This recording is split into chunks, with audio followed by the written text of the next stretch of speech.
my name is Matt, and I am starting this little YouTube series, maybe, hopefully, become something, to talk about music and various things that I enjoy. I'm currently a music major at my college that I won't really name because it's not really important, but I really enjoy music. I like talking about it, and oftentimes when I do talk about it, it usually ends up something like this.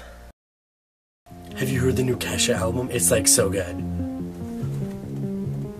No. Oh.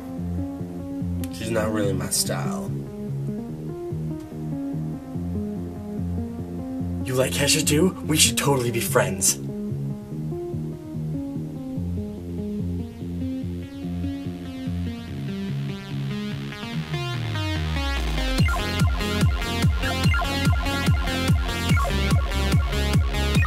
Oh my god, have you heard the new Taylor Swift song? It's like so good.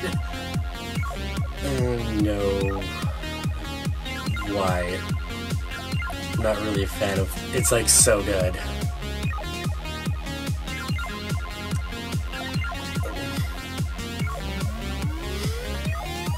Can you imagine? What if she and Justin Bieber started dating? No. No, thank you. Oh my god, that would be so awesome. I'll be right back. I'm gonna go set myself on fire. So, what kind of music do you listen to? I'd probably have to say Nickelback. Oh. They're like my favorite band. Oh. The music really speaks to me.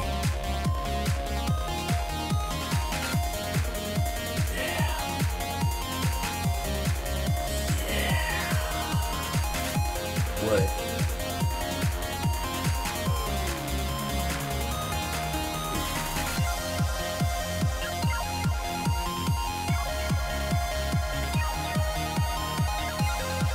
You have fun with that. I'm gonna go set myself on fire. Thanks.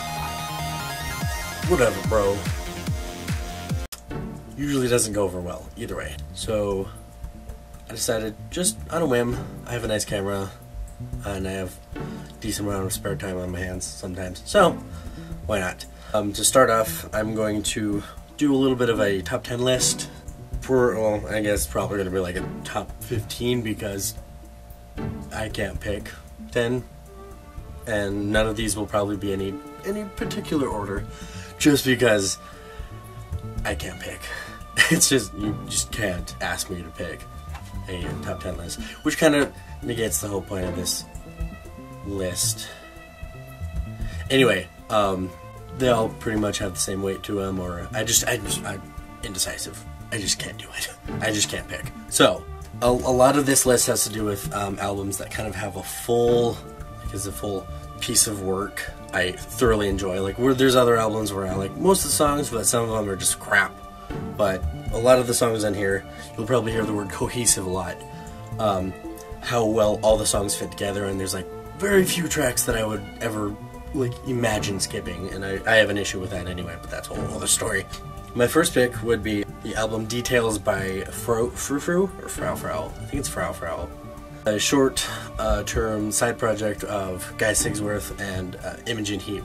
Love the album. It is interesting though that when I did buy it, I liked a few of the tracks. I wasn't that thrilled with it, and then I kind of just left it by the side. I saved the good songs that I enjoyed onto my computer, but then I kind of left the CD and it disappeared for like 5 years in the abyss. If you've seen my apartment, it's horrendous. I have horrible trouble finding things that once I have actually lost them. But I left it alone, found it again, listened to the album in its entirety, and I love it. So that was pretty exciting. It's just pleasant to listen to, I guess. It's not very scientific of me, but I just really enjoy the tracks, and that's how I got introduced to Imogen Heap herself, who I'm a huge fan of through the Garden State soundtrack.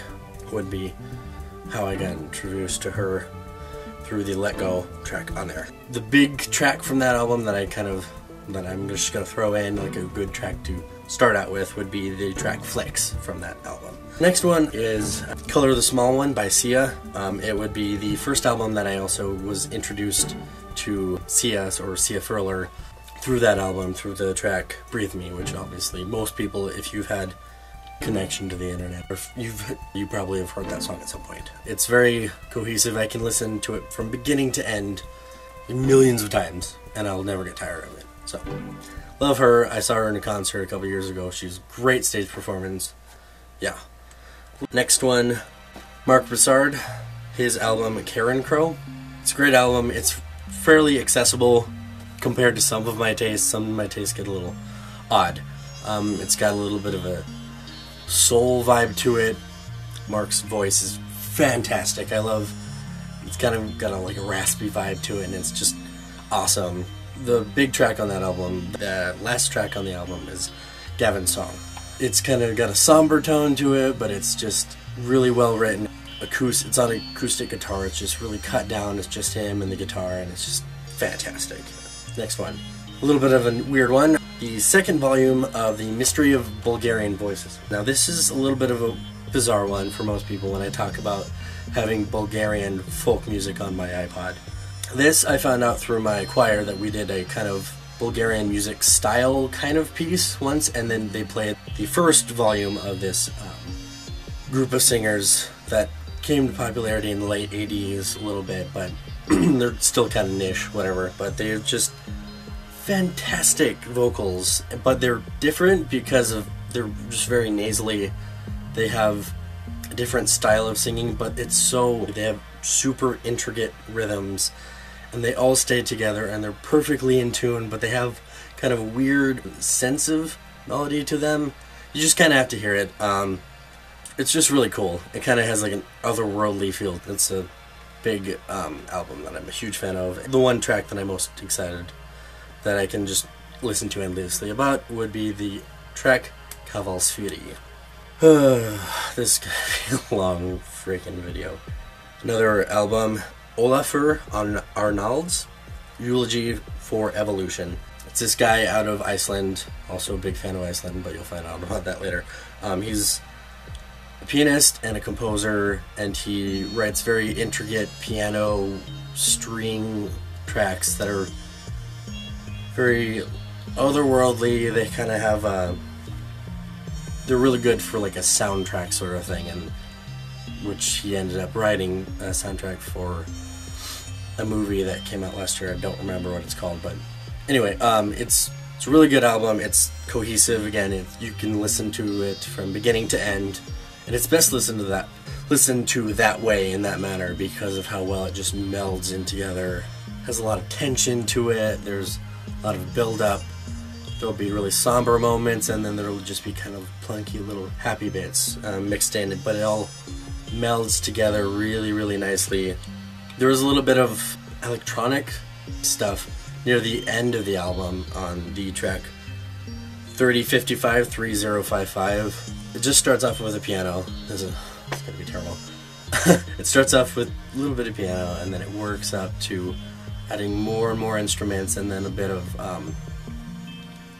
drums get added to it, and it just slowly builds and builds into this huge, just massive climax, and it's just so incredibly satisfying. I probably shouldn't say it like that, but it's really good. Yeah. Another album, Elephants, Teeth Sinking into Heart by Rachel Yamagata. Is an artist I've been following for a long friggin' time. I saw her in concert in 2008. She's amazing performer. She's an amazing vocalist. She has this crazy, like, raspy voice. Kind of, Janis Joplin has been used as a kind of a comparison a lot, but she has so much more to her than just the comparison there. She's also done like a Kickstarter campaign, only it was called Pledge Music, which is another big music support website, and I've done 2 campaigns with her, and I love her to death, and she's super sweet. And I've actually, that picture in the corner you can't really see, but right there, that's a signed picture by her. And I also bought her previous album, and I got a t-shirt and a little note signed by her. She's friggin' sweetheart. Amazing vocalist. It's really low key. there's nothing really fast on the first half of the album. There's a second CD that kind of has more of an upbeat feel to it, but the first half is just kind of these somber little tunes, a lot of good storytelling, and the big track by her that I love, and is why I chose this album, was B. A Sunday Afternoon. It's this like 9-minute epic, slow build up. It starts off with guitar and it just builds and builds of this somber sort of feeling to it, but it's just really good, and I'll link that somewhere. The next album on my list, which I forgot to add entirely, so this might look a little weird, which is a big one I can't really omit from the list, obviously, for big reasons. Bjork's Medulla album. I just realized I was looking over this video and seeing what I had put in there, and I forgot entirely to add that album. Anyway, for a lot of people that don't, I can't speak English. Why am I doing this?